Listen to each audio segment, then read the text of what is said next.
The world is going through a crisis right now, entering a critical period in history. I'm filming this in April 2025, and a lot of people are feeling afraid, feeling uncertain. So I'm going to discuss what's going on in terms of tarot and the deep and profound meanings that are contained within the symbolism of tarot.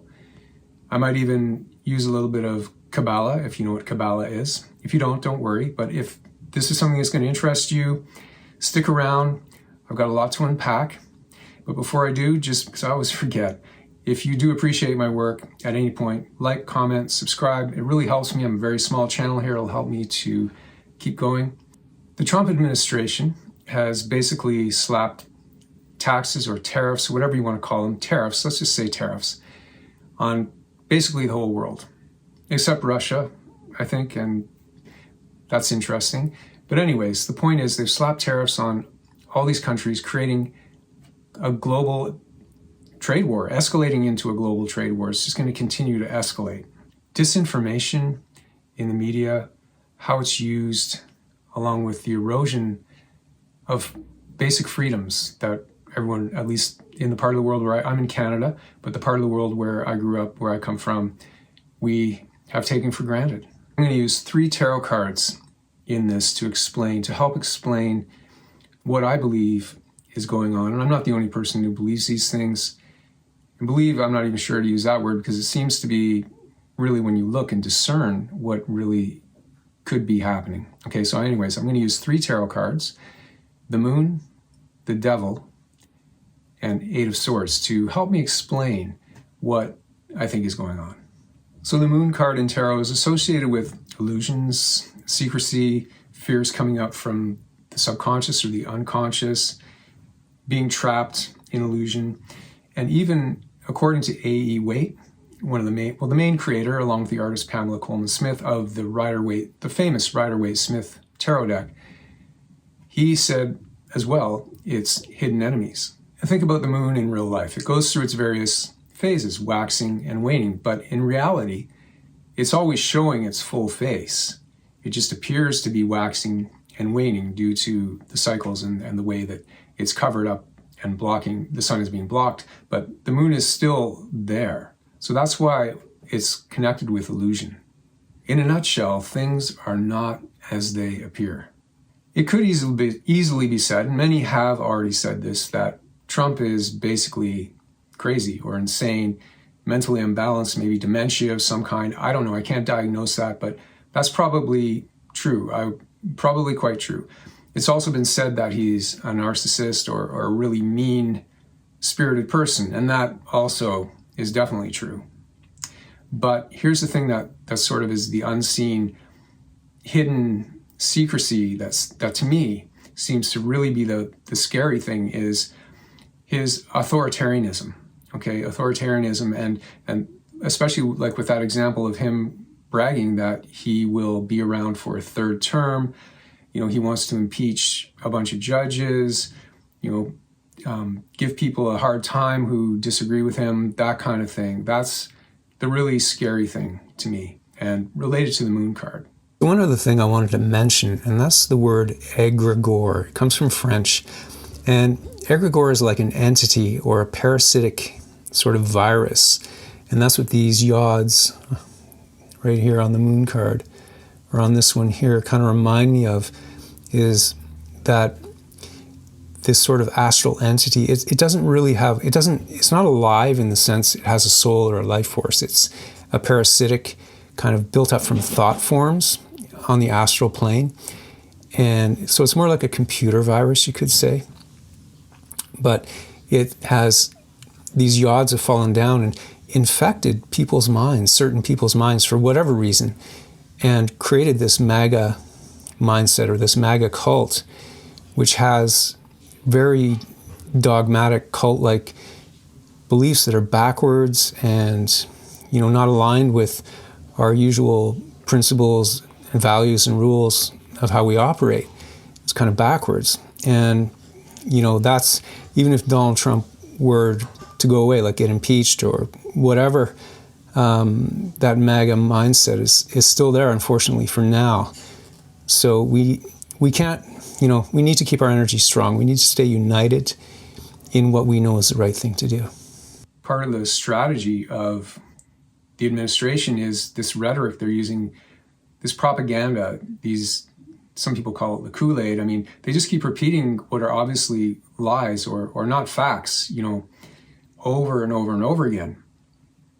I saw recently an interview with the vice president on a news channel, a main legacy news channel, well, Fox News, I don't know if they're legacy, whatever they are, but, and he was saying, no, there's no inflation. The stock market's actually going up and everything's actually going really well. Meanwhile, the stock market has been crashing. People are really worried about their what's in their 401ks. Inflation is obviously definitely happening.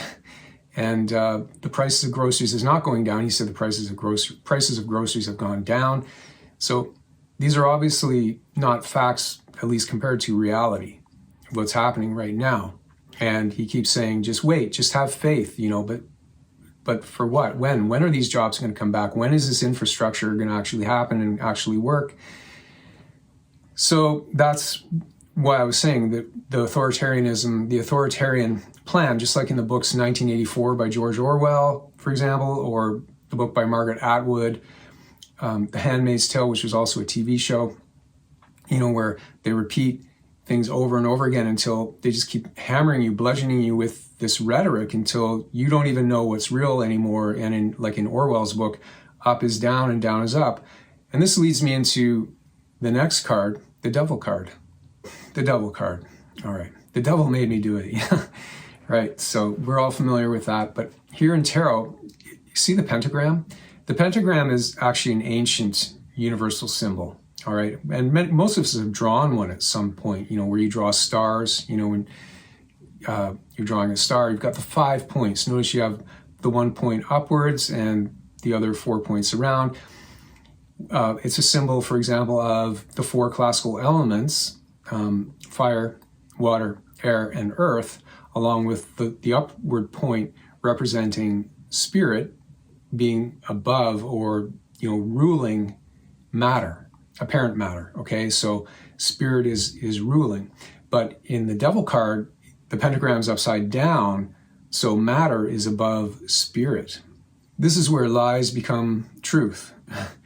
And there's no room for nuanced discussion on complex issues. It's just mud throwing or slogans. And slogans are like fast food or McDonald's for the masses as far as politics goes. And unless we train ourselves to think critically, to be able to see through media, to be able to discern facts and truth in media, because we're being inundated with media, whether it's regular mainstream media like the news channels, which are, I would say overall, a little bit more objective than a lot of the stuff on social media. Not saying they're perfect, but on social media, people can say whatever they want, and you see some really outrageous things.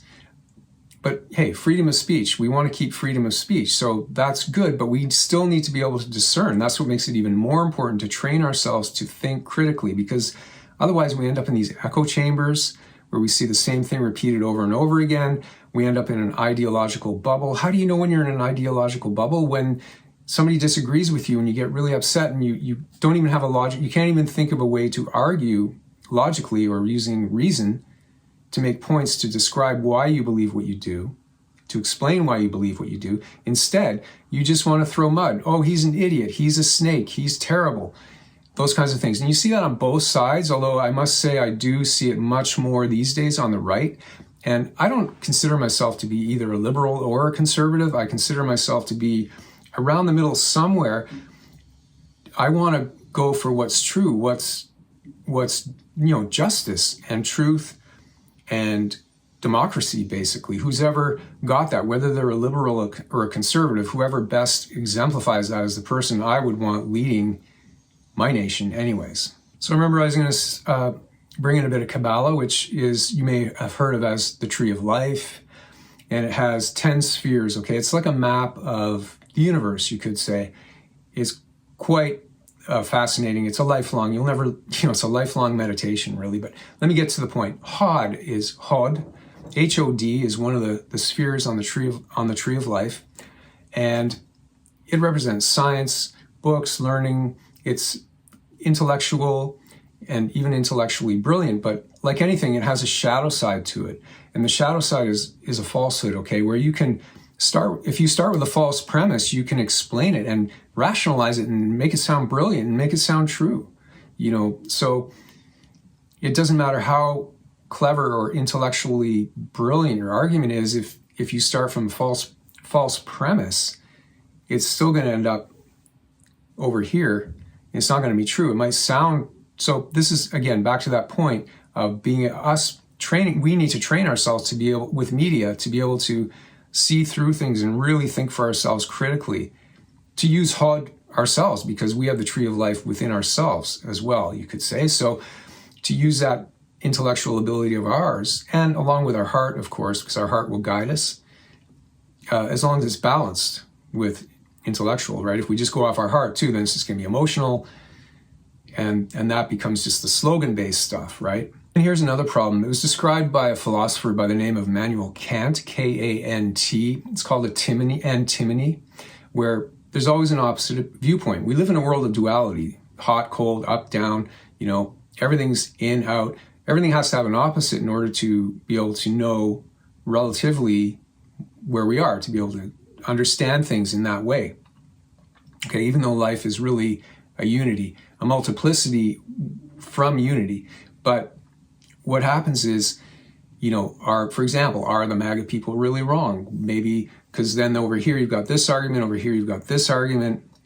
And when you hear so many arguments going on, like I said, when that's bludgeoned on you, that rhetoric, that authoritarianism, that authoritarian rhetoric is bludgeoned on you with these slogans and just repeated and repeated, it starts to erode your ability to discern what's true and what the facts really are. So we need to roll up our sleeves sometimes and really do our own research and even challenge maybe our biases, or at least be aware of our biases, and sometimes look at opposing viewpoints just to see, what's really going on, and to stretch ourselves to see the truth. So now I'm led to the Eight of Swords, and the Eight of Swords is different from the previous two cards in tarot, that it's what's called a minor arcana. The previous two cards were major arcana.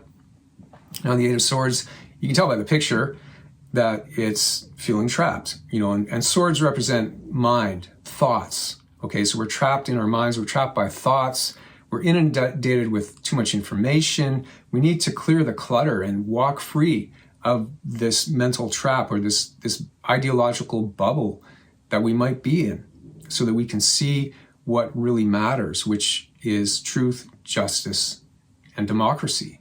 You need to find out what your values are. What are your values?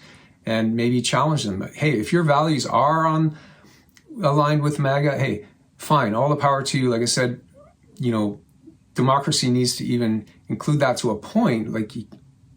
But here's where we get the catch-22. It's still about the collective. So ultimately, what I believe is happening, even though this is kind of scary, because it could, I don't think it will go to that point, like Handmaid's Tale or 1984. I think there are too many intelligent people that are realizing that could be a possibility, and we just won't let it happen. But we can't take that for granted either. We need to stay alert. We need to stay vigilant.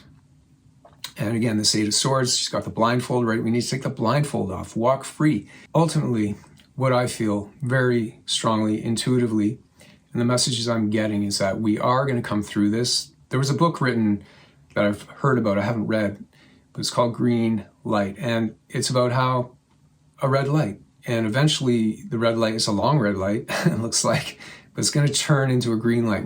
We will get through this. This is something that has to happen for a reason, and not for the reason the people who are in the illusion that they actually are in charge and they're making this happen, the administration in the US, it's not because of what they think they're actually consciously doing, but it's like something that has to happen from the collective unconscious. It's like something that needs to be purged from our collective unconscious, a giant shadow that needs to be processed and purged, okay? So that we can get back to truth, justice, and freedom. Now, as well, things are going to change. The world order is changing for whatever reason, but we are going to be okay, and we will get back to that truth, justice. We have to. Truth, justice, and democracy, and nuanced discussion about the issues and the things that really matter. And things are changing so rapidly in the world right now. New technologies, AI, clean energy being an issue with all the environment and everything that we, so many things that are changing rapidly. So anyways, I'll leave it at that. I have a tree of life on my wall here. I'm not going to explain it in this video. Another video I definitely will. But this is HOD right here, H-O-D, the sphere that we have been discussing. That's where it is. Once again, please like, comment, and subscribe if you enjoyed this video, if you appreciate my work. See you in another video.